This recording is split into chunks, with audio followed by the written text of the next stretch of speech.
नमस्कार, मैं Satyendra Kumar Sharma, typing instructor, TCAB NI EPVD Dehradun से Hindi braille shorthand dictation class में आपका स्वागत करता हूं। तो शुरू करते हैं। हिंदी डिक्टेशन गति 70 प्रति मिनट। भारत में उच्च शिक्षा का निजीकरण। शिक्षा मानव जीवन का प्रमुख अंग है। शिक्षा के फलस्वरूप ही हम पशुता की निम्न कोटि से ऊपर उठकर मानवता का पाठ पढ़ते हैं। प्राचीन ऋषि उच्च आदर्शों की प्राप्ति, मानव ज्ञान के हस्तांतरण और आत्मा के निर्विकार रूप को पहचानने के लिए शिक्षा को बहुत महत्व देते थे। उस समय शिक्षा राजाश्रय मात्र पर नहीं टिकी थी और गुरु को सर्वोपरि माना जाता था। प्राचीन भारत में शिक्षा का प्रमुख साधन गुरु ही होता था। गुरु दो प्रकार के होते थे, अपरिग्रही और वृत्ति भोगी।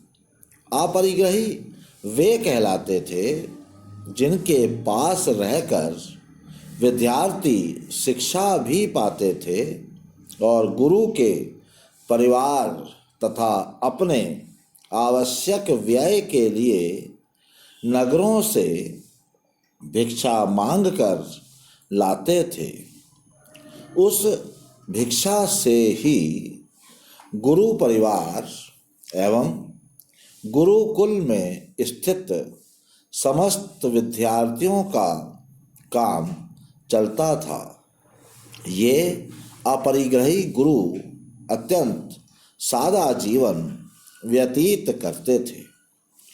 इनके यहाँ नित्य प्रति भिक्षा में जो कुछ अन्न या धन आता था, उसी में गुरु एवं शिष्यों का जीवन निर्वाह होता था। वाल्मीकि, कणाद, गौतम, पतंजलि, संदीपन आदि ऐसे ही गुरु थे।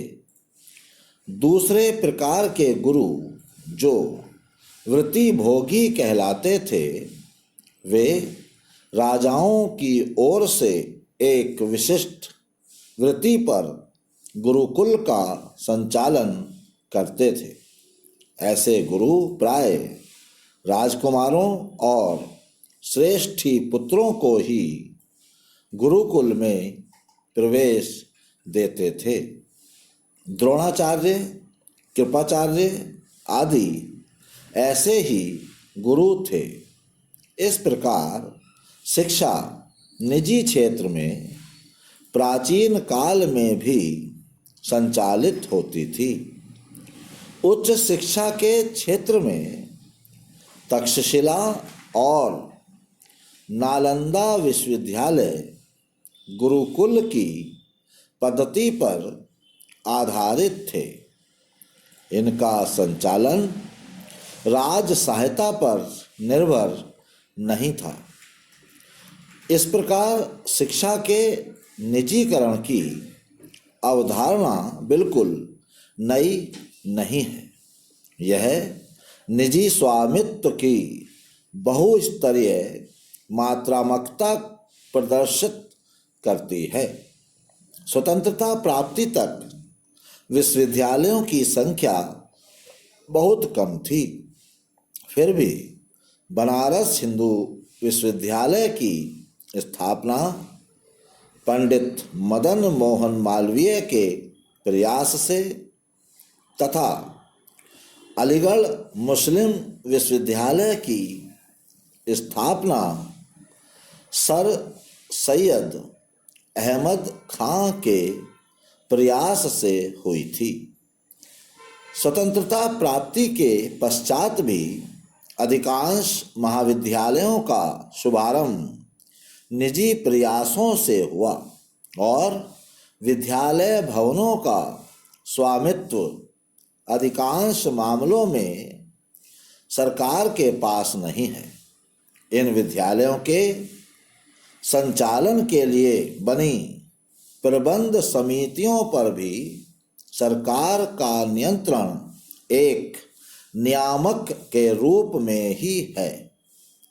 वस्तुतः शिक्षकों के वेतनमानों में आए भारी बदलाव के कारण और शिक्षण शुल्क में तदनुसार वृद्धि न होने के कारण इन शिक्षा संस्थानों की निर्भरता सरकार पर बढ़ गई और 80% से अधिक प्रतिष्ठान व्यय सरकारी अनुदान से पूरा होने लगा। तो आज के लिए बस इतना ही। धन्यवाद।